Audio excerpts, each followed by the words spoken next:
కయ్యూను అక్కడ ఉన్నాడు. కయ్యూను దగ్గరికి వచ్చి దేవుడు ఏమన్నాడు తెలుసా? కయ్యూను, నువ్వెందుకని ముఖం పైకెత్తుకోలేకపోతున్నావు? నీ ముఖం పైకెత్తు, ఎందుకు అట్లా నేలను చూస్తున్నావు అన్నాడు. బైబిల్ ఉందిగా. అప్పుడు ఇతను ముఖం పైకెత్తలేకపోవడానికి కారణం ఎవరిని చంపాడు? తమ్ముడిని చంపాడు, దోషి అయ్యాడు. దేవునికి ఇష్టం లేని కార్యం చేశాడు. అర్పణ తెచ్చాడు, అన్నదమ్ములు ఇద్దరు పాట పాడారు, ఆయన బలిపీఠం ఈయన బలిపీఠం కట్టాడు, ఇన్ని బాగానే ఉన్నాయిగా. మరి ఇంత చేసిన దేవుని దగ్గరకు వచ్చి అర్పణ తెచ్చిన వాడా కన్నులు ఎందుకు పైకి ఎత్తలేకపోతున్నావు? నీ ముఖం ఆయన ఎందుకు చూపలేకపోతున్నావు? కారణం ఏమిటో తెలుసా? దేవుడు వద్దన్న పనులు చేశావు గనక, దేవుని ఎదురు సిగ్గుపడుతున్నావు గనక, నీ పాపం దేవుని చూడనీయకుండా నేను కలవర పెడుతుంది గనక, దేవునికి నీకు మధ్యలో నీ పాపం అడ్డు వచ్చింది గనుక నువ్వు పొరపాటులో కూడా తలపైకి ఎత్తలేకపోతున్నావు. లేఖనాలు ఇంకొక వ్యక్తి ఉన్నాడు. ఆ వ్యక్తి ఎవరో తెలుసా?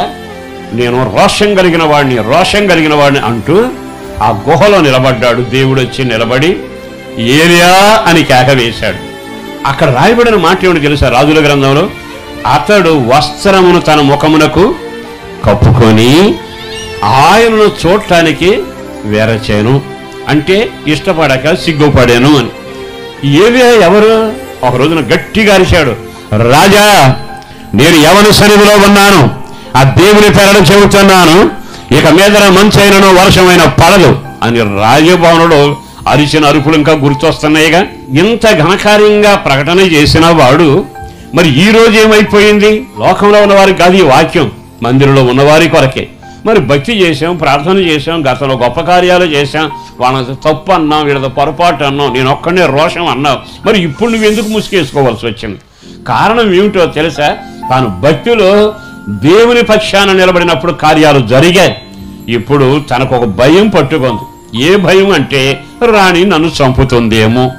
అంటే ఇంతగా గట్టిగా విశ్వాసం ఉంచి ఆధారపడి ప్రార్థన చేసిన వ్యక్తి రాణి నీవేం చేయగలవు అనలేకపోయాడు.